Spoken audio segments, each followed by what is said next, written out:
1. Le matin qui a tout déclenché. Rien ne laissait présager qu'un jour aussi banal deviendrait un tournant décisif. Demba se leva avant le chant du coq, comme il le faisait depuis des années. Ses mains portaient déjà l'odeur de la graisse et du fer, trace d'un métier aussi dur qu'ingrat. Son petit garage, coincé au bord d'une route poussiéreuse près de Kaloa, tenait à peine debout. Pourtant, c'était son seul refuge, son seul espoir.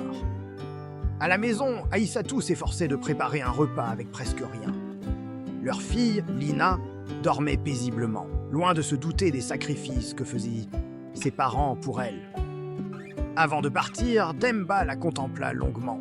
C'était pour ce regard innocent qu'il refusait d'abandonner. La journée s'étira sans surprise. Une vieille moto remise en état, quelques pièces gagnées à la sueur du front. Trop peu pour envisager demain sereinement.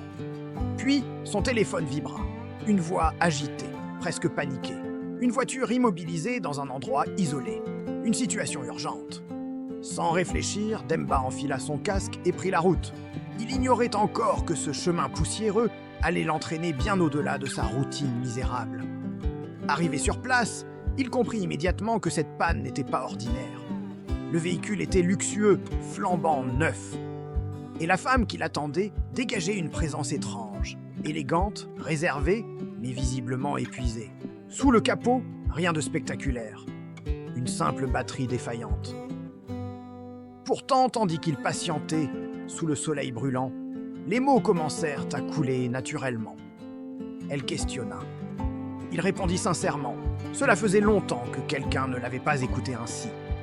Lorsque le moteur redémarra, elle le paya bien au-delà du nécessaire, puis lui tendit une carte. « Shira, si un jour tu te retrouves sans solution, appelle-moi. » Demba rentra chez lui troublé, l'argent en poche et un poids nouveau sur la conscience. Aïssatou n'apprécia pas cette histoire. Elle sentit le danger. Sans le savoir, Demba venait de franchir une ligne invisible. Le soutien qui enchaîne. Les jours s'écoulèrent, mais la carte ne quittait plus l'esprit de Demba. Jusqu'à ce que la lettre arrive. Les frais scolaires de Lina. Des mois impayés. Un dernier avertissement. Quelque chose se brisa en lui. La honte, la colère, l'impuissance s'entrechoquèrent violemment. Aïssatou refusa catégoriquement. « Ne l'appelle pas, on trouvera une autre solution. » Mais laquelle? Ce soir-là, après un long silence, Demba composa le numéro. La voix qui répondit était douce, presque soulagée. Elle se souvenait parfaitement de lui, comme si elle l'attendait. Le lendemain, il entra dans un univers qu'il n'avait vu qu'à travers les écrans.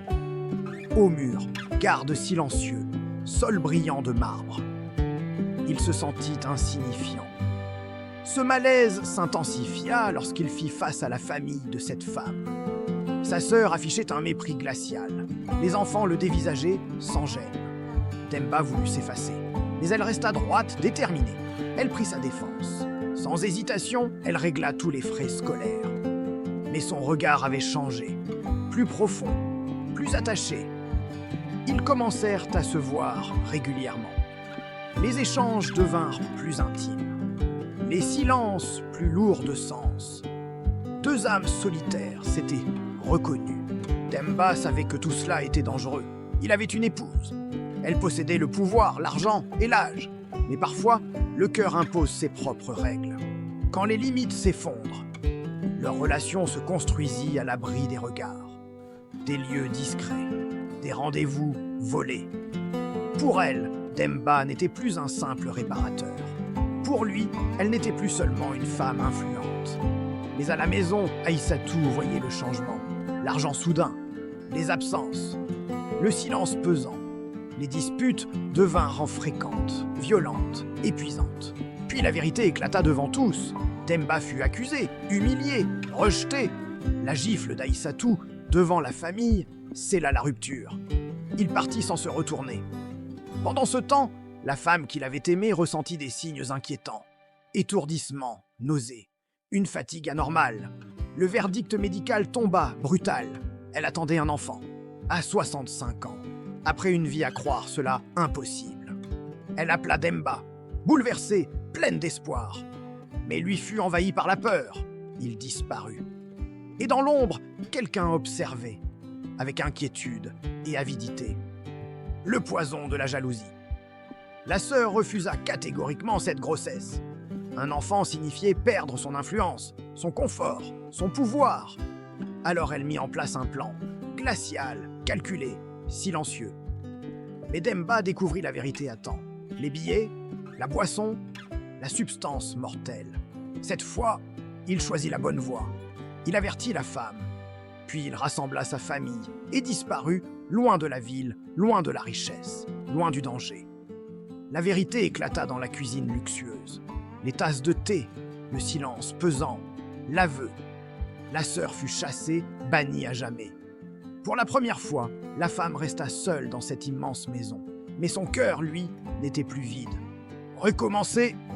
Autrement, le temps passa. Demba recommença ailleurs. Sans richesse, mais libre, aux côtés de son épouse et de sa fille. Il n'était plus dépendant. Il était redevenu un père. De son côté, la femme poursuivait sa grossesse. Seule, forte, en paix. Elle avait perdu une sœur, perdu un amour, mais gagné quelque chose de plus précieux. Sa liberté. Parfois, le bonheur ne ressemble pas à ce qu'on avait imaginé. Parfois, il naît après les erreurs, les trahisons et les décisions douloureuses. Et parfois, une simple panne de voiture devient le point de départ d'un destin inimaginable.